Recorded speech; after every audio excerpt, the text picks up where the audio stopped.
Developing news in the race for the 1st Congressional District seat. Good evening and welcome to Western Mass News at 6. I'm Beth Ward. Holyoke Mayor Alex Morse, who is challenging Congressman Richard Neal, held a virtual briefing today addressing the events since this past weekend. That's when an article in the Daily Collegian reported the UMass Democrats were accusing Morse of engaging in inappropriate behavior with students while he was an instructor at UMass Amherst. Morse denies any abuse of power, but acknowledges having consensual relationships with college students. Now, since then, UMass says that they will launch an investigation, and a group of Holyoke City councilors are calling for the mayor's job. I'm on a pathway to defeating one of the most powerful Democrats in Washington, and to see a handful of city councilors that have never once supported my runs for mayor over the last 9 years send out a incredibly homophobic, problematic press release, riddled with, again, homophobic tropes and problematic language. I really just see it and move on. Meantime, Congressman Richard Neal says he learned of the allegations against Mayor Morse the same way everyone else did. In a statement, he says any implications that I or anyone from my campaign are involved are flat wrong and an attempt to distract from the issue at hand. I have been and will remain entirely focused on the respective records of myself and Mayor Morse. The two Democrats, Morse and Neal, will have a debate this coming Monday night. Moving now to our special coronavirus coverage, here is the latest from the Department of Public Health. 319 new cases reported today, with a total number of 113,517 in the Bay State. There are 21 more deaths reported today. The statewide death toll now stands at 8,568. New at 6, the Massachusetts Gaming Commission will not allow Bay State casinos to bring back table games like craps and roulette. Both MGM Springfield and Encore Boston Harbor had petitioned the request, noting that they had not had any cases since reopening. However, the Gaming Commission denied their request, stating simply that now is not the time. Updated state guidance came out today for youth sport, which goes into effect on Monday. Western Mass News reporter Leon Purvis is live at the Olympia Ice Rink in West Springfield to break things down for us. Leon? Beth, the report out today puts all sports in one of 3 categories: lower risk, moderate risk, and higher risk. At lower risk, sports like tennis, cross country, and gymnastics. At moderate risk, baseball, softball, field hockey, and soccer. The higher risk sports are more contact based, like football, wrestling, basketball, martial arts, and ice hockey. The higher risk sports like ice hockey can only have competitive practices or competitions as they meet safety standards and modifications, but no tournaments. The mandatory modifications for moderate and higher risk sports are as followed. They must have staggered starts, eliminate deliberate contact, and minimize intermittent contact. Western Mass News spoke with a youth ice hockey coach and a parent about the new restrictions. Face-offs will be different. That's part of the risk that is associated with COVID.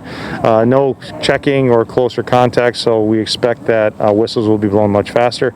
Generally speaking, it's going to modify the game, but I think the kids will be excited no matter what. With a lot of these children not going back to school this fall, I think for the social emotional benefit, to have sports, to get out for an hour or two a day or a night, is beneficial. I think they need it.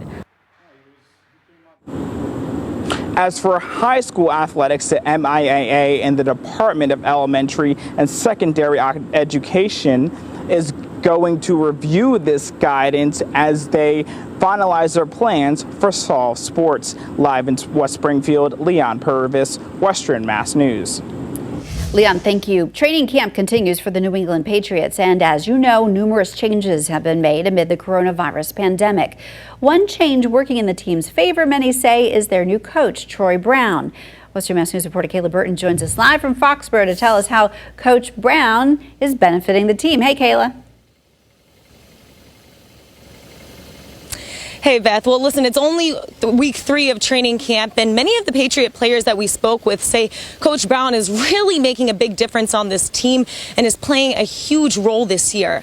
Now, Brown, after serving in an unofficial role on the Patriots coaching staff last season, Coach Brown is now the assistant running backs coach for the Patriots. And listen, he knows the Patriots quite well. Brown played wide receiver for the team in the late 1990s and early 2000s. Running back Rex Burkhead tells Western Mass News working with Brown is a plus. Yeah, Troy's been great to work with. Just his understanding of the game. Of course, he played, many years here. So he's familiar with the system, how things are run here. And, I think the biggest thing is just technique-wise and route running. Certain things maybe I've never seen before, looked at in that way. Just because, I've played running back. And so he sees it from a wide receiver lens. And so it kind of translated over to some of our routes and how we run them. But Brown won't be limited to just coaching the running backs. Head coach Bill Belichick tells Western Mass News because of his experience and knowledge of the game, they really want to utilize him and plan to have him working with other positions like returners and slot receivers. Keep in mind, Brown is one of 3 former Patriot players who now joins the coaching staff. And coming up later on Western Mass News tonight, we'll have more on what consists of Phase 2 as Week 3 of training camp continues for the New England Patriots. And as soon as the pads can finally come on. Patriots are looking to do that hopefully next week. We'll keep you posted. But for now, in Foxborough, Kayla Burton, Western Mass News. All right, Kayla, thank you. Fox 6 is your home for the MLB and Western Mass News. Our own Boston Red Sox go head-to-head with the New York Yankees this Saturday. You can catch all the baseball action on our sister station, Fox 6. Don't forget to tune in to Western Mass News at 10 on Fox 6 right after Saturday's game. All right, now to weather. First warning meteorologist Janna Brown standing by with a look at the weekend forecast. Already looking towards the weekend. It's Thursday, but it's never too early, right, Janna? Absolutely not, Beth. And a lot of people kick off their weekend on a Friday afternoon or evening. Now, tonight, we do have some decrease in cloud cover. You can kind of see the difference here from the overcast. It's starting to exit and the blue sky there off toward the northwestern horizon. We're down to 82 degrees. Dew points, though, are slowly creeping up. So it is going to feel a bit muggy out there this evening, but manageable. Just a light breeze. And in fact, wind does stay calm throughout the rest of the night tonight. Temperatures are in the lower 80s almost everywhere. A few spotty upper 70s. And as the sun kind of breaks through North Adams, Orange, areas that are seeing sunshine first, you might see the temperature jump a little bit and then start to drop again because we are getting closer to sunset. Dew points, again, will start ticking up just a little bit. They're going to hover in the low 60s through the rest of the night into the day tomorrow. So we don't completely get rid of our humidity. It will lower a bit more this weekend, though. So you can see that cloud shield is slowly starting to inch back off to the south and east. The cold front that came through the other day is stalled across the south. So that's why all the showers are down here closer to the south coast tonight. Tonight, we will see some clearing skies, temperatures dropping into the upper 50s for a few spots in the Berkshires, but most of us will be in the lower 60s. Fair conditions throughout tomorrow morning.